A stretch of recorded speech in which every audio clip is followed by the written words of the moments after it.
The psychology of money. आज इस किताब से मैं आपको ऐसी चीज़ बताने वाला हूँ।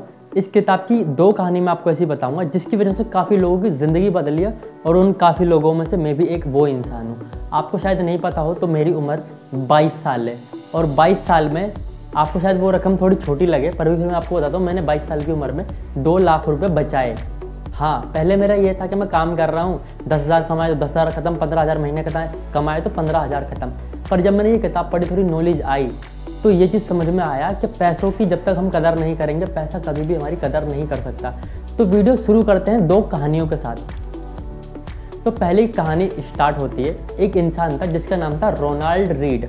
ठीक है, वो बहुत ही कम पढ़ा लिखा इंसान था, बहुत ही कम पढ़ा लिखा। और काम क्या करता था, वो करता था हॉस्पिटलों में झाड़ू लगाने का काम करता था। और बहुत टाइम बाद उसने थोड़ा बहुत पैसा वैसा जोड़ा, पैसे वैसा जोड़ने के बाद एक छोटा सा मकान लिया कुछ $1000 का अमेरिका में।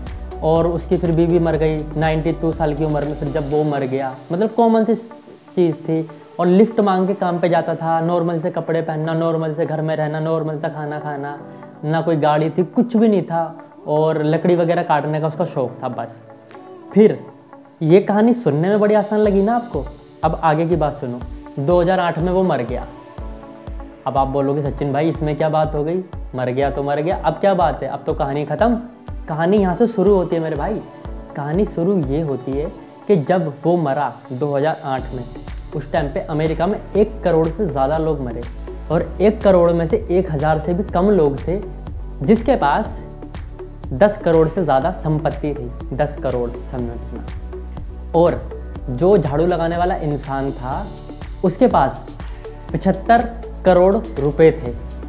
सुन के थोड़ा अब करंट लगा। अब थोड़े लोग सोचेंगे कि यार उसकी शायद लॉटरी वोटरी लगी होगी। जब पुलिस ने ये तहकीकात करी कि इसके पास आया कहाँ से, कहीं ब्लैक मनी तो नहीं है, किसने झाड़ू लगाने वाला, लिफ्ट मांग के जाने वाला, फटे पुराने कपड़े पहनने वाला, सस्ते से घर में रहने वाला 80 करोड़ का मालिक, 75 करोड़ का मालिक कैसे, जब रिसर्च हुई पता चला, तो उसको तो ना कभी कोई लॉटरी लगी। ठीक है, कभी भी कोई लॉटरी नहीं लगी, ये ध्यान रखना। ना तो उसके पास कोई पुश्तैनी जायदाद थी, ऐसा कुछ भी नहीं था जिससे वो करोड़पति होता। तो वो ऐसा क्या हुआ कि वो करोड़पति हो गया। तो ये कहानी है, उसने वही करा जो आपको, मेरे को, हम सबको करना चाहिए। और कहीं ना कहीं ये चीज़ें मैंने अपनी ज़िंदगी में अपनाई और मेरे कहीं ज़्यादा काम आई है।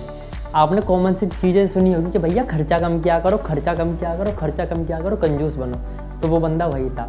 अब पैसा बचाना तो चलो कोई भी कर लेगा, पर पैसा बचा के इन्वेस्ट करना बहुत बड़ी चीज़ है। उसने यही चीज़ कंपाउंडिंग में लगाई। कंपाउंडिंग क्या होते सब जने जानते, चक्रवृद्धि ब्याज। तो उसने यही चीज़ कंपाउंडिंग में लगाई, और उसने अपना जितनी भी बचत थी, जीवन की जितनी भी बचत थी, उसने ब्लू चिप स्टॉक्स में लगा दिया। यदि आपको नहीं पता कि ब्लू चिप स्टॉक्स क्या होते हैं तो वो बता दूँ, वो लार्ज कैप कंपनियाँ होती हैं, जैसे अपनी इंडिया की रिलायंस, टाटा, TCS वगैरह बहुत सारी बड़ी बड़ी कंपनियाँ। तो ब्लू चिप स्टॉक्स में अपना पैसा लगवा दिया, और समय के साथ साथ वो पैसा इतना बढ़ा कि $8 मिलियन में तब्दील हो गया वो पैसा। और वो मरा जब करोड़पति था। तो $6 मिलियन उसने चैरिटी में दान कर दिए, और $2 मिलियन अपने बच्चों को दान कर दिए। तो ऐसा व्यक्ति था। दूसरा व्यक्ति था रिचार्ड फुस्पोन। हाँ भाई, रिचार्ड फुस्पोन। वो इतना महान था कि क्या बताएं, वो इतना ज़्यादा महान था कि वो MBA की डिग्री थी उसके पास, बहुत बड़ा पैसे वाला इंसान था, बिजनेस कोचिंग देता था, बहुत चीज़ें कमाता था, बहुत नाम था उसका, दौलत थी, शोहरत थी, बहुत कुछ था उसके पास। फिर 2008 में उसके पास एक तो बहुत बड़ा घर था जिसका तकरीबन महीने का खर्चा था $90,000। $90,000, सोचो कितना करोड़पति इंसान होगा। और 2008 में वो भी मरा था। पर आपको पता है उसके साथ क्या हुआ था? वो बैंकक्रप्ट मरा था। ऐसा क्या हुआ कि वो बैंकक्रप्ट हुआ, और जो झाड़ू लगाने वाला कम पढ़ा लिखा उससे ज़्यादा करोड़पति था, और ये इतना पढ़ा लिखा होने के बाद भी बैंकक्रप्ट मरा? ऐसा क्या हुआ? दोनों की चीज़ों में सिर्फ एक ही चीज़ का फ़र्क था, पैसों की समझ। और ये किताब हमें बताते हैं कि पैसों की समझ के लिए मेरे भैया मेरे को डिग्री की ज़रूरत नहीं है, इसलिए मैं, तुम और हम सब अमीर हो सकते हैं। तो कोई छोटी चीज़ नहीं थी। पैसों की समझ किताबों की समझ से अलग है जो स्कूल में पढ़ाई जाती है। पैसों की जो समझ है ना, वो एक्सपीरियंस के साथ, लोगों के एक्सपीरियंस के साथ जो अपने बेस पे बने हैं, उनसे कुछ सीखने के लिए मिलता है। और इसी की वजह से आज मैंने अपने जीवन में 1.5 लाख रुपए करीब जोड़े हैं। और इसलिए मैं इन किताबों को अपनी जीवन का बहुत ही चीज़ मानता हूँ कि चलो मैं अपने जीवन में धीरे धीरे करके आगे बढ़ रहा हूँ, और हो सकता है कि आगे अगर आपका साथ रहा तो ठीक है। तो वीडियो को लाइक कमेंट शेयर और सब्सक्राइब कर देना, ठीक है। मैं वो एंड वाला बोलना भूल गया था।